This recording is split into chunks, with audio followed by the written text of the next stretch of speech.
Merhaba arkadaşlar, örgü kanalıma hoş geldiniz. Aynı renklerle bakın çok farklı ve güzel iki bandana yaptım. Bu şekilde bakın tığ işi yaptığım karanfil model bandana var.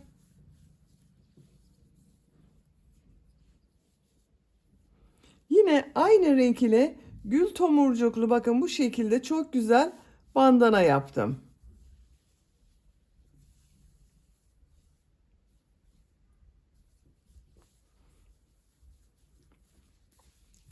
Her iki bandana örgüsü de çok güzel arkadaşlar. Ben bu bandana anlatımını yaptım. YouTube kanalıma yükledim. Bu bandananın olduğu YouTube linkini izlediğiniz bu videonun açıklama bölümüne ekliyorum. Siz o link üzerine tıklarsanız bunun gibi karanfil model bir bandana yaparak kullanabilirsiniz. Biz bugün bu kolay ve güzel gül motifli bandanayı yapacağız arkadaşlar. Bu bandanalar arkadaşlar saçlarında kullanabildiğiniz gibi bel aksesuar olarak da kullanabilirsiniz. Etek, pantolon kemerleri gibi yerlerde aksesuar olarak kullanabilirsiniz. Veya boyunuzda fular olarak da kullanabilirsiniz. Çok güzeller. Bandana örgüsüne burada sihirli halka yaparak başlıyoruz. Bu arttırmaları siz tercihinize göre daha fazla sayıda veya daha az sayıda yapabilirsiniz. Bu bandana 1 yaş çocuğa da çok rahat olur. 3, 4, 5 yaş her yaş çocuğunuzda olabilir. Yetişkinler için de uygun bir model. Bakın burada bağlamalı olduğu için yetişkinler için de uygun bir ölçüde yaptık. Siz daha küçük yapmak istiyorsanız 3 aylık 6 aylık çocuklar için yapmak istiyorsanız bu arttırma sırasını benim yaptığımdan 2-3 sıra eksik yaparsanız çok daha iyi olur arkadaşlar. Bandana örgüsünde beyaz renkli iplik olarak ben bakın bu ipliği kullandım. Kullandığım iplik üzerinde 100 gram iplikte 320 metre var. Bu iplikten arkadaşlar bunun gibi 2 veya 3 bandana yapabilirsiniz. Renkli iplik olarak bu ipliği kullandım. Yeşil iplik olarak da bakın bu ipliği kullandım. Ben bugün bu renk iplikleri kullandım. Bu bandana örgüsünü yaptım arkadaşlar. Siz tercihinize göre her marka iplik ve renkleri kullanarak yapabilirsiniz. Koton iplikler tercih ederseniz çok daha güzel olur. Tığ olarak 5 numara 3 milimetre tığ kullandım. Elim çok sıkı değil. Benim yaptığım tığ işi örgüler yumuşak oluyor. Sizin eliniz sıkıysa 3,5-4 milimetre tığ kullanırsanız çok daha güzel olur.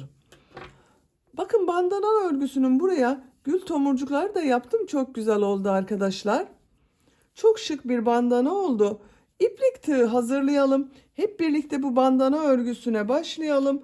Örgü kanalıma abone değilseniz abone olmayı unutmayın lütfen.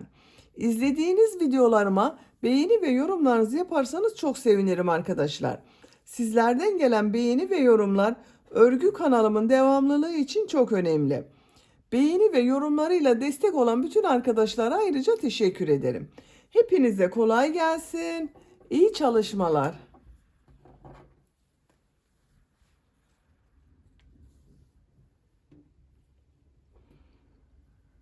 Sihirli halka yaparak başlıyorum. Sihirli halkayı bilmeyen arkadaşlar için gösteriyorum. Bakın elimi şu şekilde tutuyorum. Bir defa parmağıma iplik doladım. Bu doladığım ipliğe tığ takıyorum. İpliği içinden çekiyorum. Parmağımı çıkardım. Zincir yaptım, sağlamlaştırdım. Sihirli halkayı yaptım. 4 zincir yapıyorum. Bu sihirli halka içine 3 trabzan yapıyorum.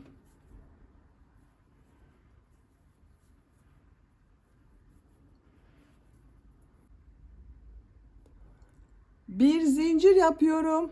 Bir trabzan yapıyorum.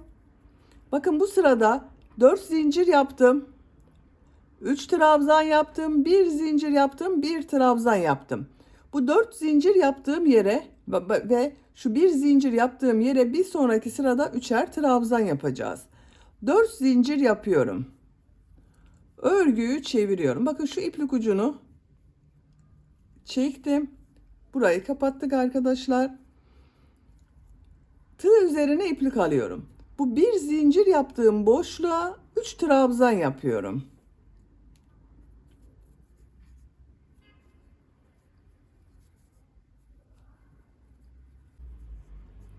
3 trabzan yaptım. Bir zincir yapıyorum. Burada yaptığım bakın 3 trabzan var. 3 ilmeği atlıyorum. Bu 4 zincir yaptığım bakın şu boşluğa 3 trabzan yapıyorum.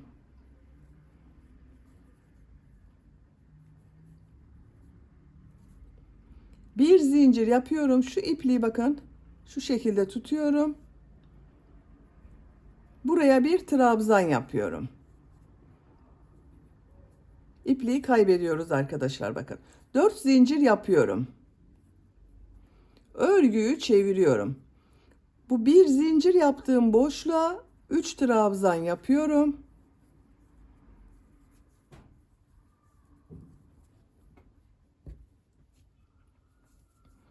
Bir zincir yapıyorum. Bu bir zincir üzerine 3 trabzan yapıyorum.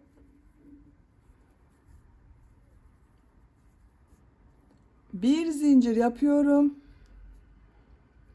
Bakın şu 4 zincir yaptığım boşluğa 3 trabzan yapıyorum. Bakın sıra sonunda 3 trabzandan sonra bir zincir yapıyorum. Bir trabzan daha yapıyorum. Bakın buraya bir trabzan yaptım. Bir sonraki sırada 4 zincir yapıp buraya 3 trabzan yapacağız. Sıra sonunda da buraya 3 trabzan, bir zincir, bir trabzan yapacağız. 4 zincir yapıyorum. Örgüyü çeviriyorum. Bakın demek istediğim şu arkadaşlar. Buraya 3 trabzan yapıyorum. Bir sonraki sırada bakın buraya 3 trabzan yapacağız. Bir zincir, 3 trabzan, bir zincir, 3 trabzan, bir zincir, 3 trabzan,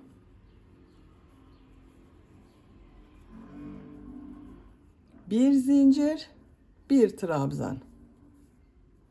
4 zincir yapıyorum. Örgüyü çeviriyorum. 3 trabzan yapıyorum.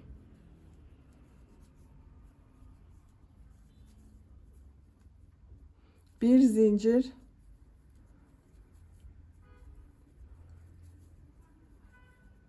3 trabzan,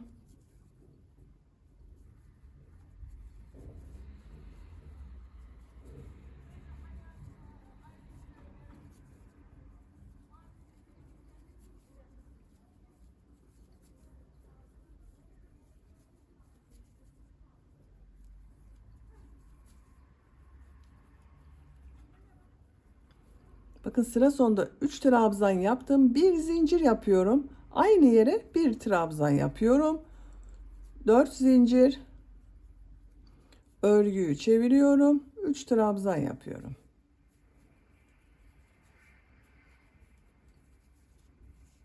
Bakın görüntüsü bu şekilde oluyor arkadaşlar.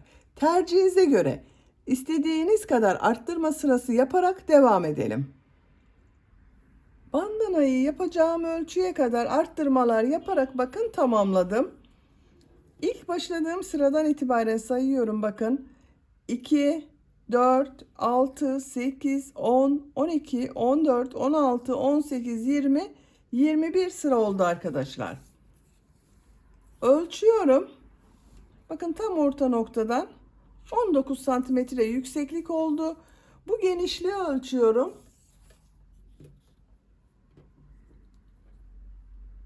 38 santimetre genişlik oldu arkadaşlar.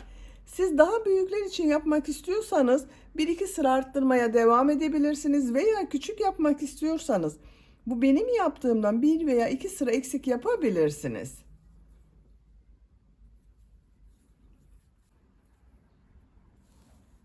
Şimdi bu çevresinden sık iğne sırası yapacağız arkadaşlar.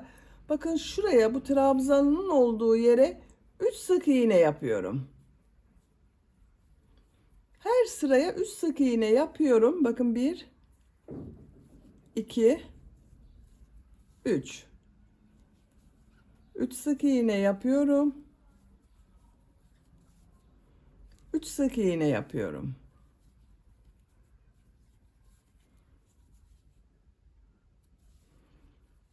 köşeye kadar devam edelim. Buraya kadar sık iğne yaptım. Ben her sıraya bakın 3 sık iğne yaptım arkadaşlar. Elim sıkı olmadığı için çekme yapmadı. Sizin eliniz sıkıysa burada çekme yaparsa arada bazı sıralarda 4 sık iğne yapabilirsiniz. Bakın bu köşede ilk başladığımız sihirli halka ilmeği var. Bu ilmek içine sık iğne yapıyorum. 3 sık iğne yapıyorum. Bu trabzan sırasına 3 sık iğne yapıyorum. Bakın dönüş yaptım. 3 sık iğne yapıyorum.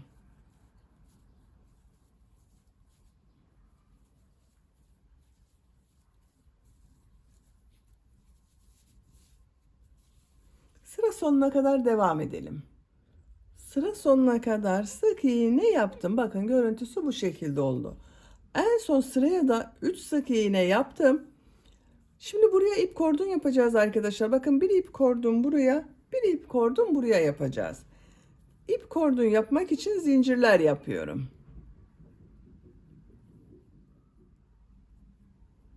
40 zincir yaptım. Bakın arkadaşlar bu şekilde oldu. 40 zincirin kaç santimetre olduğunu ölçüyorum. 20 santimetre zincir uzunluğu var.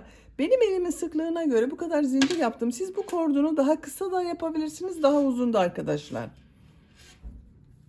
Şimdi bu yaptığım zincirler üzerine ilmek kaydırma yapıyorum. Bir ilmek atlıyorum. İlmek kaydırma yapıyorum. Her zincir üzerine ilmek kaydırma yapıyorum.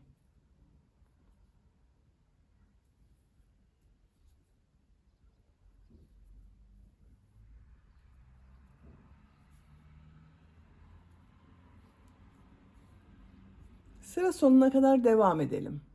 Zincirler üzerine ilmek kaydırma yaptım. Son yaptığım ilmeği bakın şuraya bir sık iğne yaparak birleştiriyorum. Bakın görüntüsü bu şekilde oldu. Bu ön bölüme gelen yere arkadaşlar minik pıtırcık modeller yapıyorum. Bakın bu 3 trabzan yaptığım ilk trabzan üzerine bir sık iğne, 2 zincir, bir sık iğne yapıyorum. Şu bir ilmeği atlıyorum. Bu ilmek üzerine bir sık iğne, 2 zincir, bir sık iğne yapıyorum. Bakın şu bir zincir yaptım. Bu ilmeği atlıyorum. Bir sık iğne, 2 zincir, bir sık iğne yapıyorum.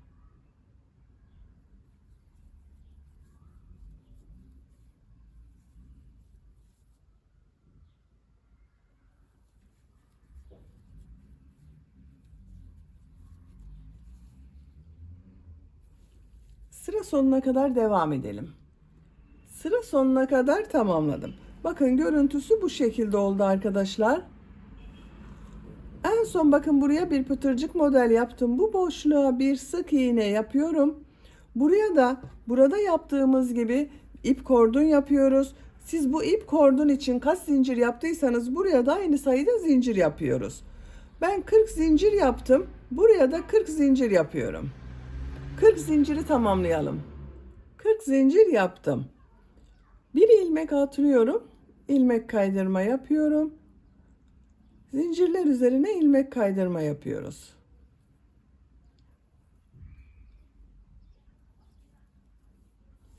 Sıra sonuna kadar devam edelim.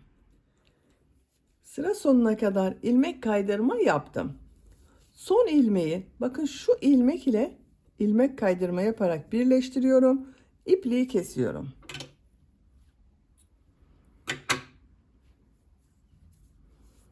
Bakın arkadaşlar birleştirme yaptığım yerin görüntüsü bu şekilde oldu. Bu bandanayı bu şekilde kullanabilirsiniz arkadaşlar. Ben bu çevresinden çiçekler yapmak istiyorum. Bu renk yeşil iplik ile yaprak bölümünü yapıyorum.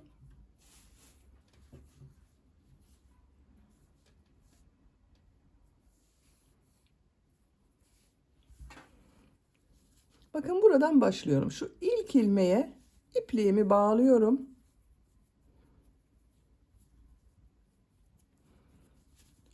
İlmek yapıyorum. 4 zincir yapıyorum.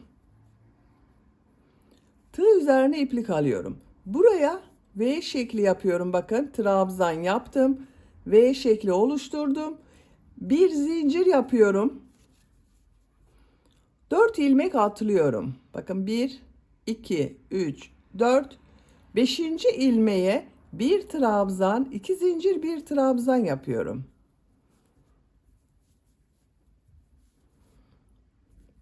Bir zincir yapıyorum.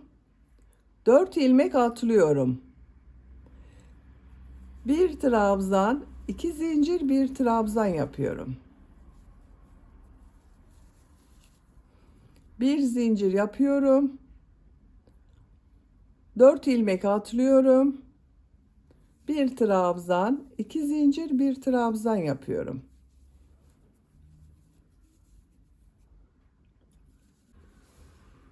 V şekilleri yaparak buraya kadar devam edelim. Buraya kadar bakın V şekilleri yaptım.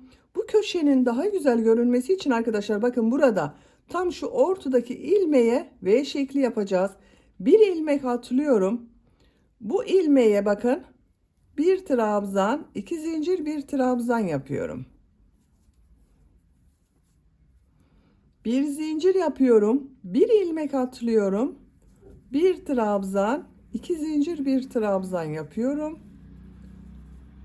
Bir zincir yapıyorum. Artık 4 ilmek atlıyorum. 1, 2, 3, 4. Bir trabzan, 2 zincir, bir trabzan yapıyorum. Aralarda 4 ilmek atlıyoruz. Sıra sonuna kadar devam edelim. Sıra sonuna kadar tamamladım. Son ilmeğe de V şekli yaptım. İpliği kesiyorum.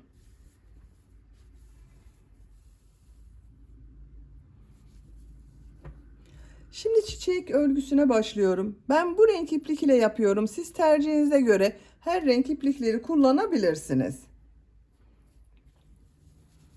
Bu ilk V şekline ipliği bağlıyorum.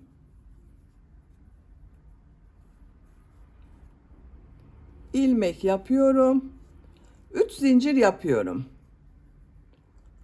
V şekli içine 5 trabzan yapıyorum.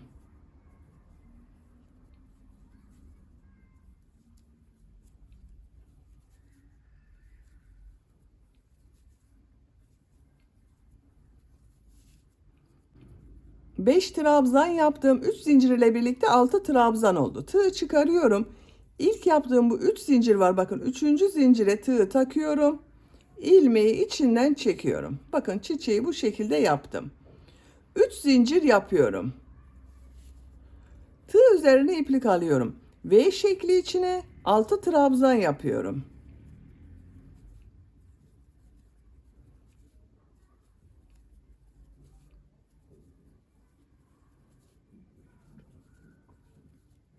Altı trabzan yaptım. Tığ ilk trabzan üzerinde bulunan şu ilmeğe takıyorum. İlmeği içinden çekiyorum. 3 zincir yapıyorum. V şekli içine 6 trabzan yapıyorum.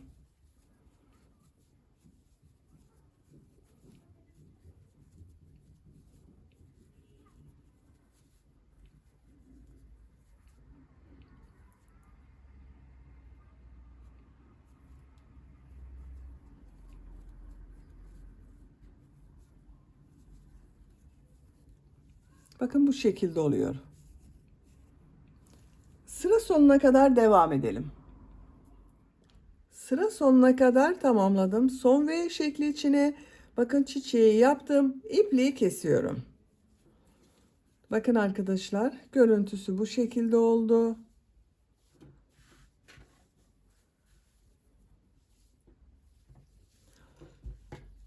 Şimdi bakın şuraya çiçekler yapacağız. Beyaz renkli iplik kullanıyorum. Siz tercihinize göre farklı renkli iplikler kullanabilirsiniz. Bu ilk yaptığım çiçeğin bakın üzerindeki ilmeğe ipliği bağlıyorum.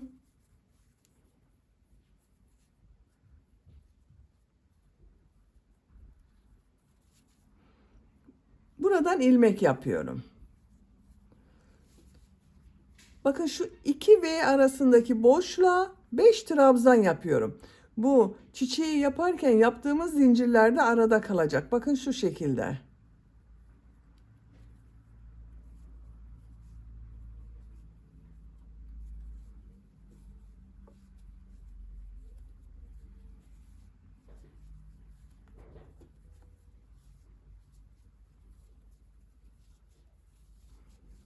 Beş trabzan yaptım.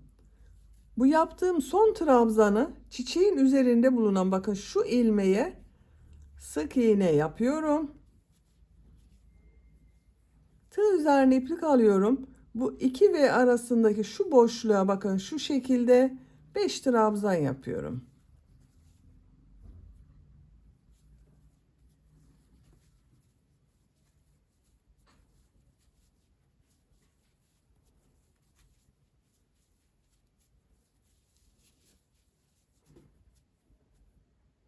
Bu ilmeğe sık iğne yapıyorum. 5 trabzan yapıyorum.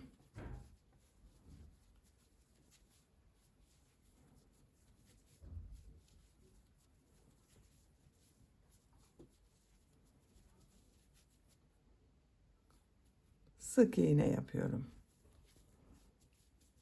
Bakın görüntüsü bu şekilde oluyor. Ters tarafının görüntüsü de bakın bu şekilde arkadaşlar. Çiçeği yaparken yaptığımız zincirler hiç görünmüyor. Çiçekleri yaparak sıra sonuna kadar devam edelim. Sıra sonuna kadar tamamladım. En son bakın çiçek üzerine sık iğne yaptım. İpliği kesiyorum.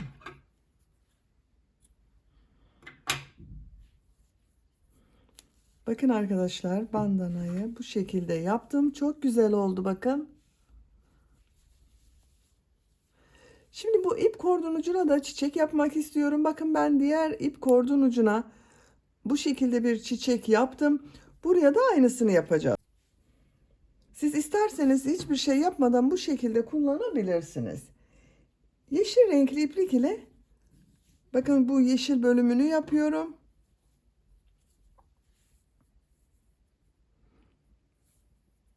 Bu uçta bulunan ilmeğe ipliği bağlıyorum.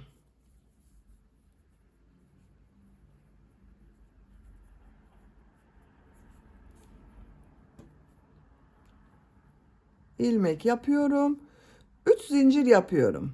Zincirleri yaparken bağladığım iplik ucunu bakın şu arada kaybediyorum.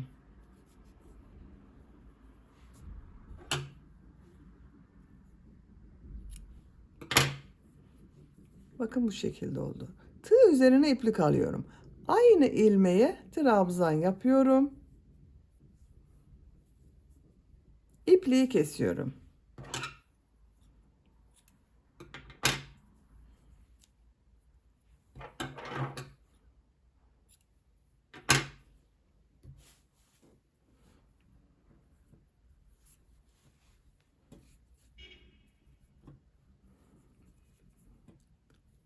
Yaptığım bu V şekli içine bu renk ipliği bağlıyorum arkadaşlar.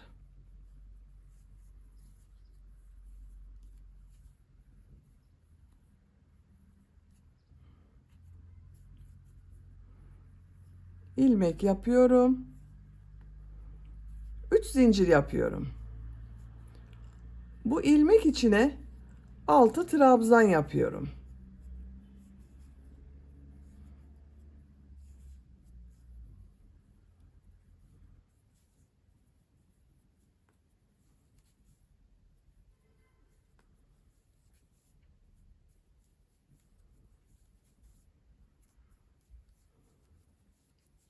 Bakın 6 trabzan yaptım. Üst zincir ile birlikte 7 trabzan oldu.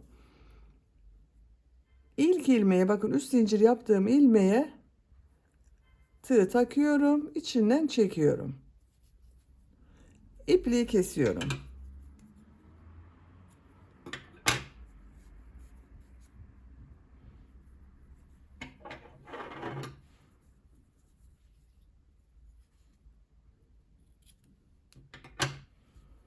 Bu iplik ucunu şu ilmeklerden çekerek kaybediyorum.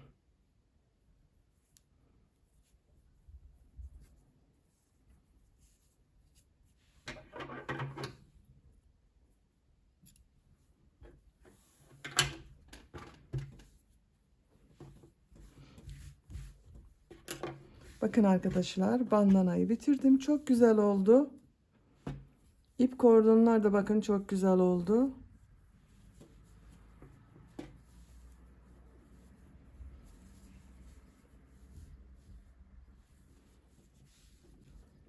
Bitmiş olarak size ölçülerini söylüyorum.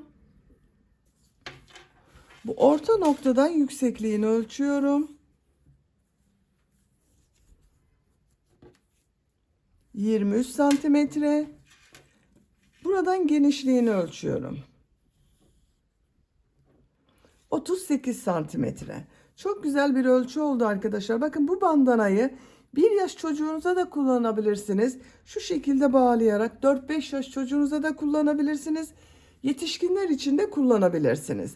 Pantolon veya etek bellerinde aksesuar olarak da kullanılabilir bir model oldu. Bakın çok güzel oldu. Beni dinlediğiniz ve izlediğiniz için hepinize çok teşekkür ederim. Örgü kanalıma abone değilseniz abone olmayı unutmayın lütfen. İzlediğiniz videolarıma beğeni ve yorumlarınızı yaparsanız çok sevinirim arkadaşlar. Sizlerle yeni örgülerde görüşmek dileğiyle. Hoşça kalın, sevgiyle kalın.